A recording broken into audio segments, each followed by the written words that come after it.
Welcome to Toronto Sports Rush. My name is Kyle Andrew. I'm joined by Pierre McGuire. The Toronto Maple Leafs have just left the ice victorious again. Pierre, I have figured out what the problem is with this Toronto Maple Leafs team. They just play on the wrong side of the country.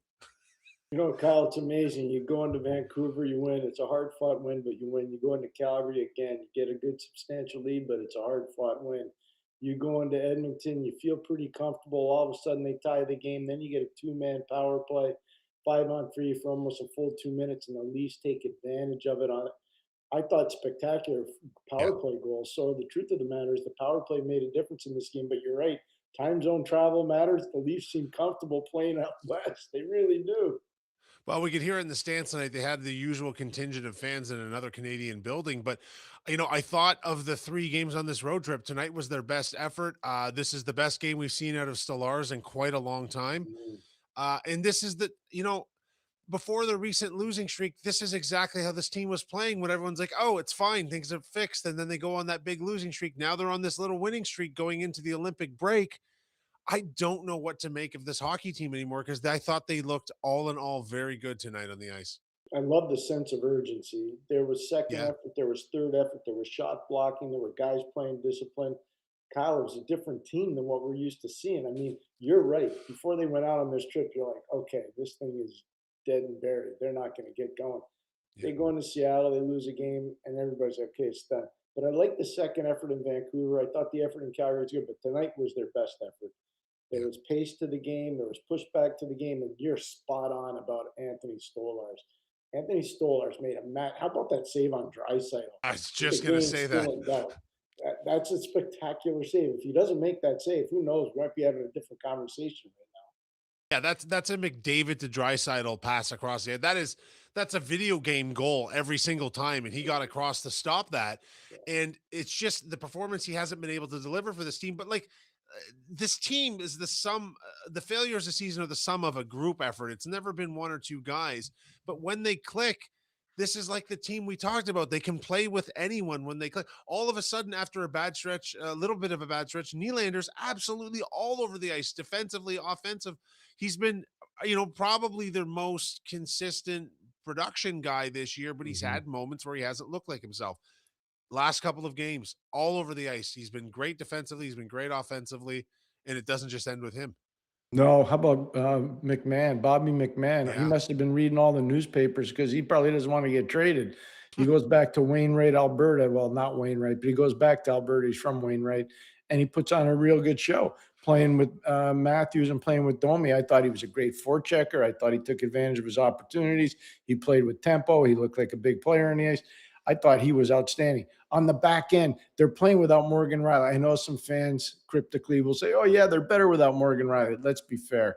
They're still a better team with Morgan Riley. But look at the effort of some of these guys that were playing on the back end. I thought it was fantastic. I love the fact that Stetcher gets a goal. He's got to be so excited going back out west, getting a goal. So there's a lot. I felt good for the team. I Same. felt great for the fans. I really felt good for the team tonight watching that game. Well, and to single out another player, I going back to our show with Dan last Friday. Mhm. You and I were talking about how we both gauged this team incorrectly, and I made the specific reference to how poorly I had misread Matthias Michelli. Like, oh, I thought he could be a 40 or 60 point guy, and now over the last three games, he's scoring it beyond that clip, and Mhm. it's like there's guys on this team now playing with the promise that we thought they had held. Yeah. And just as we were on the verge of going, is it too late for this group? Well, mathematically, it's not. They have the talent to run at a good clip. Can these guys suddenly performing at this level keep this up? They're gonna have to run at the same clip of the Buffalo Sabres. Now, I know Yeah. Buffalo lost in overtime to Tampa, but they gotta get on that kind of a roll. With 15 games, they gotta win 11 out of 15. Try to do something like that. Now, this road trip is friendly for them. The truth is, when you got a chance to win 8 points and you win 6, that's good. That's kind of roll they gotta go on. They gotta keep doing that, and if they do that, they will be back in the race. What really impressed me, though, and you touched on it before, and I can't say it enough, there was an enthusiasm to their game, Kyle. There was a second and third effort to their game tonight. There was a passion and a guy. You could see the guys were proud of wearing the crest tonight. They wanted to be Toronto Maple Leafs tonight. I don't know if they can do that every night, but they did it tonight. They did it last night in Calgary, and they did it on Saturday in Vancouver. And here's something I noticed tonight as well too, Pierre. Correct me if I'm wrong about this, but this hockey team tonight, and you don't see this a lot at this point in the season when one conference team's playing a different conference team. But I thought the Leafs played with some grit and toughness tonight that they've lacked. They were tough around their own Mhm. net. They were tough after the whistle around their own net. They were not being pushed around.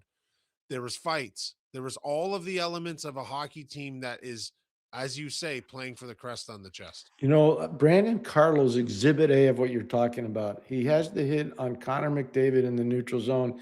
He knows he's going to have to answer the bell. He answers the bell, and Darnell Nurse can fight. Darnell Nurse is overpaid as a player. He is, but Darnell Nurse can fight. He's Right. a tough kid. And give Brandon Carlo a lot of credit. He hung in there pretty good. So your point about that is spot on. I like the shot blocking. I like the stick position. I like the second and third efforts. The big thing to me, I love what you said about Michelli, because I'm on the Michelli bandwagon too. Mhm. That one timer on the power play to make it a 2-goal spread, that's an elite shot. That's not an easy play to make. And He was deep. He was he deep. made that look easy.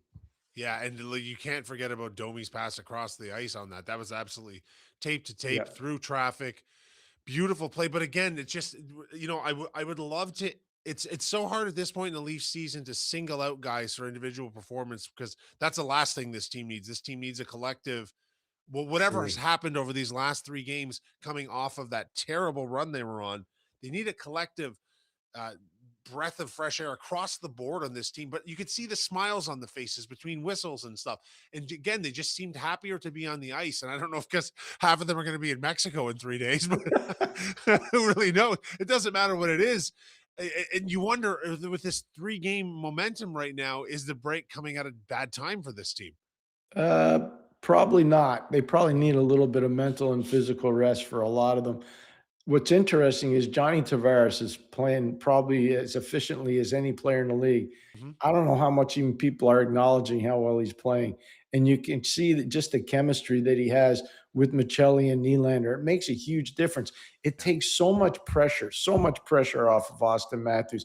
And I thought Austin tonight, there were points where he was a dominant player and he's playing head to head in a power on power game with Connor McDavid. And that is a hard thing to do. Did he look bad sometimes? Yeah, McDavid made him look bad. But you know what? He did some really good things in the game tonight. And I thought his line mates were outstanding with Domi and obviously with McMahon. So I think there's a lot to like here. And I think maybe the break will help them. It's not going to hurt them. I think it's going to help them. Yeah, and some of their key players will be playing right through the break, obviously, in the Olympics. And back to Matthews for a second. There was a couple of points tonight where he had some pretty key giveaways. But what I noticed on the heels of those giveaways, how quickly he got back in the play to Mhm. save the play. And specifically, there was a point in the first period where he gave the puck up to Mangiapane, and then he got back in the play and lifted his stick just before he got probably a goal scoring shot off in close. And that's that level of grit. And okay, you don't get down on yourself. You don't put your head down. I gave the puck away. Now it's me up to me to save the play. That's captaincy. It That's is. leading a hockey team by example. And there has been times this season where that's been missing through his game, though not terribly. He's been a good two-way player for the most part, but there's been times where it's missing. And you have to lead by example right now if you're going to pull this team to have any sniff at an eighth place finish in a playoff spot. Yeah, the good news is Ottawa lost tonight. Mhm. Montreal lost an extra point last night in Minnesota. I mean, I unfortunately you got to look at the standings now.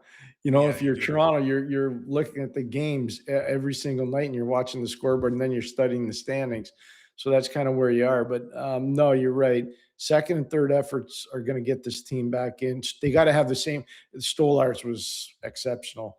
He tracked the Yeah. puck tonight. He was reading the play. Whereas the first game he came back, Kyle, he wasn't tracking anything. And he looked bad in the game that he played when he came back on that Friday night against Vegas. But man, oh man, he looked really good tonight.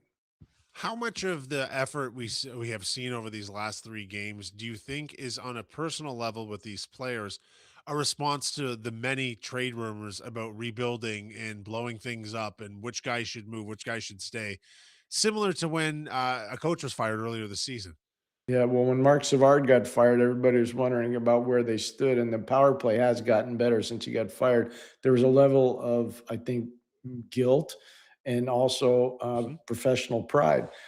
guys don't want like everybody says, "Oh, Toronto's a hard play." Toronto's not as hard as some other places. Let me tell you, guys like playing in Toronto. They get treated unbelievably well, and your American dollar goes a long way in Toronto, even though it's an expensive city. Guys like it there. They really do. Uh, I don't think guys like to read all the rumors about themselves being traded out of there. That's why I made the cryptic joke about Bobby McMahon. He's been reading his name in the paper so much, he doesn't want to get traded out of town. It's a pretty good spot. And when you get to play with Austin Matthews, it's not such a bad spot either. But I do think that guys do pay attention to that. And I think most of the guys want to stay in Toronto and they want to be part of the solution. They don't want to be part of the problem. Yeah, I'm just looking at the schedule. The first 8 games coming back off this break are against conference rivals, Mhm. which, those are all going to be very important ones. Some of those teams do sit in a playoff position. It might even be yeah. And, they've got the Sabres matchup on the 14th of March. No one's looking forward to that in Toronto. The Sabres probably will have only lost once between now and then, the way they're going. It's just, how does a hockey team like the Toronto Maple Leafs right now, how do they put the math equation of this out of their head and play game to game with all that surrounds a Toronto Maple Leaf hockey team and the Toronto media and the expectations that haven't been met? How do they put the math out of their head and just stay game to game? It's a coaching conundrum. So the coach has to take charge and say, our focus is day to day, game to game, shift to shift. So the first game back is Tampa. We're going into Tampa to win a game. Next game's into Florida. We're going into Florida to win a game. You Yeah. can't think about 5 and 8 game segments. You got to win one game at a time, and you got to stress that in practice. You got to stress that in meetings. You got to stress that to your players. Don't look at the big picture. Look at every day, compartmentalizing. And I think if they can do that, they have a chance to get, like I said, I really thought this was going to be a good team. It hasn't been as good as I thought, obviously. And I think tonight we saw a glimmer of what they can be. They just have to keep doing that because you know what, Kyle, we haven't talked about it enough. That was an angry Edmonton team. Their last game on home ice, Yeah. they got slaughtered by Minnesota. They didn't get beat, they got slaughtered. And they didn't want to have that happen again. Well, they just gave up 5 goals against Minnesota. They gave up 7. Give Toronto some credit because that was an Edmonton team that was focused and ready to play tonight. Yeah, that point cannot be lost here, Pierre. And the fact that they definitely came into this game against an Edmonton team that they have one more game going into the break, but they certainly didn't want to lose these two the way they have. Mhm. They're going to be very disappointed by that. They're going to be Connor McDavid went back to the bench after he gave that puck up before the empty net goal. He's not Mhm. happy with himself. He's not happy with his Mhm. effort tonight. Yep. And they're kind of sitting in the Leafs position over the previous week with the way they're playing at the exact moment. And for the Leafs to beat an Edmonton team that with this much resolve and this much desire to win tonight, it's, I'm so confused by this Toronto Maple Leaf hockey team, Pierre. It's so hard to get a Yeah, read on. no, I think a lot of people are. I think that's why everybody's kind of like, what do we have to do to make this thing better? Yeah. Look, Mitchell Marner's long gone. Okay, so everybody can get upset about him either being gone or being there. It doesn't matter. He's gone. So now you got to fix it with the guys you have. I think your point about Domi's pass to Michelli, that's part of getting it better. Bobby McMahon's run through Alberta, that's part of getting it better. Tavares' goal tonight off the Nylander feed on the power play, that's getting it better. Little things, face-off wins, shot blocks, Stetcher stick plays, Brandon Carlo fighting Darnell Nurse. These are all important things. They have to find a way to do this every night. It's easy to say it. It's hard to do it. It's hard to do it. Yeah, Pierre. What you just said about every night, putting this many different pieces together every night, because every night there's a couple of them, but it's rare. Rare are these nights where it's so many of the. Yeah. They really didn't have a bad area of the game tonight. There were some mistakes made here and there, but they got the goaltending, they got the grit, they got the offensive work, they got the power play, Mhm. and they killed a couple of penalties. Like it's just you couldn't ask for a better performance to end this run up to the Olympics Yeah. now. And it's just you're looking at the standings. There's 5 teams, 4 teams to leap over and 6 points to make up. 6 points doesn't seem like much, but the problem is the number of teams that also need to lose in that stretch. They're certainly by no means mathematically. I said math No, a lot in this conversation here tonight, Pierre, but really it's kind of what it all comes down to but at what this you point. said is really good because all these games coming up, a lot of them are either Eastern Conference Yeah. games or division games. And those, I know people on, oh, it's 4 points. It's more than 4 points because you're playing against a division opponent where you're actually not just taking points away, you're taking games away. And so it adds up to more than just points. It's about taking the game away too. So you look at, going to Tampa, you go into Florida, Ottawa, that's going to be a massive game, but you just got to go one at a time. That's 10 points in the standings right there, what you're seeing on the screen. And it's all Yes. against the Eastern Conference. Those are all games. If you put those points in the bank at the end of that 5-game segment, you're going to be in for, in a playoff position. You will be, I'm telling you. So because everybody's playing everybody else now. So you got to just win those games. That's it. Yeah, and I can feel myself steering towards optimism right now, but why not? Why shouldn't you after this last 3 games? And so the thing to think about too is, yeah, okay, there's 11 teams in front of you right now. A couple of those 11 teams are going to have slow stretches going down to the wire here. They're not all going to be the Buffalo Sabres. No. There's going to be, probably 40% of those teams are going to have some sort of a slump. And if you stay consistent, you slowly chip away at that, and you might be able to squeak into the playoffs in the last week of the season. And there's no reason this team couldn't do that if they play to their potential as they did tonight. If Anthony Stolarz plays like he played tonight, they can beat any team in the league, but they have to have the guys that are prepared to sacrifice in front of them. So it's a mutual thing. But Anthony was tremendous tonight. He really was. I marvel that if that's not one of the saves of tonight, anyways, and there were a lot of games in the league tonight, that save on Draisaitl near the end of the game, that's superhuman effort. And that's just getting down in the dirt, rolling around, getting dirty, and competing. That's what that was. That's not technical goaltending. That's just a guy says, no way am I letting that puck in. There's no way. He just got himself across the crease and put as much of his body in the way of the bottom of the net as he could. And Draisaitl couldn't get the puck any higher due to the nature of the play. And it was just, and I think also it wasn't his only great save tonight. It was the greatest without doubt. But he desperately probably needed a game like tonight against specifically a team like Edmonton with all that firepower to remind himself who he is and what he can do. You know what's really amazing about what you said? The last time he won a game was the month of November. We're in February. Now, I know he was hurt. I get it. Yes. But players know that. They know what the stats are. They know the last time they won. They know the last time they scored. They know the last time they had a hit. They know the last time they had a shot block. He hasn't had a win since November. Yeah. That's hard to do every day.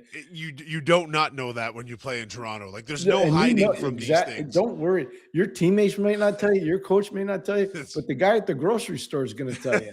Yes, you know what I mean? The guy at the dry cleaner. Hey, how you feeling? You haven't won since November. Like it's painful. Yeah. So the answer is, it matters a lot. And that was really good for him and for the team. What a plane ride back they're going to have. Exactly. And that's part. I've been down this road so many times. That's part of all this. You get together, you feel good about yourselves. The beer's a little colder, the food's a little warmer, the seat's a little softer, everything feels better. It's kind of cool to be part of those things. It is, and it must be. And I certainly it's not a full celebratory mood, but it must be a little bit of a sigh of relief knowing that they're, anything negative said about them now during the break is retrospectively about the season as a whole and not the way they've played lately. So they've taken a little bit of pressure off themselves. The entire world is about to become distracted by the Olympics. And of course, we're already beginning to plan our post-game coverage here on Toronto Sports Rush. Pierre, I'll be seeing you during this Olympic break because all of our favorite players are coming up in the greatest of all international hockey tournaments, unless the Four Nations has something to say about that again down the road. But the Olympics are where it's at here. I'm looking forward so much to our coverage, our post games, our day of game coverage on the Toronto Sports Rush Network here. You must be excited for this. I love it. This is the 8th opportunity I've had to work at the Olympics. It's the first time in the last 6 on the winter side that I've actually been in the village, but I love it. I'm so pumped to be doing all this stuff with you guys. And the biggest thing is the games are going to be awesome because for Canada, that first game against Czechia, that's a hard game. Yeah. And I can tell you right now, Switzerland has got the mojo over Canada at the Olympics. I've been there and watched them beat Canada in Torino and Vancouver. I've been there. I've called the games. Now, I don't think they'll have a problem with France, but this should all set up for them. Now, we had the subtle little addition too with Sammy Bennett joining the team today. Poor Anthony Cirelli. I feel terrible for Anthony, but how about when you and I are talking about Sam Bennett and Tommy Wilson potentially being on a line together? Maybe Brad Marchand joins that line? Just maybe. It's an exciting time for hockey fans. It's so much more interesting than the All-Star game. The All-Star game is one exhibition beer league type of game, and this is hockey at its Yep. purest and highest form, at least from a skill player point of view. Pierre, I'm looking forward to our post games during the Olympic break. I'm looking forward to all the coverage we will be doing of both the men's and women's team Yep. here on Toronto Sports Rush. The entire country will be glued to their TVs for both of those teams and the rest of the athletes, of course, over there in Italy, because Canada, as usual, going to the Winter Olympics will have high medal expectations, but it is hockey we are all primarily focused on. You'll be joining us here probably after every single game. I don't have the full schedule, but I can't imagine there'll be much else to talk about for the next few weeks, and I'm looking forward to Pierre. Thanks a lot, my friend. Thanks a lot, and way to go for the Leafs and their fans. I'm really happy for you guys. Now the race starts. Let's get after it. Get your reps. Get ready for Tampa when the break's over. Once again, thanks for joining us here on Toronto Sports Rush Network. Toronto Maple Leafs complete their sweep of Western Canada and Edmonton tonight. Big victory before heading into the Olympic break. We'll see you soon.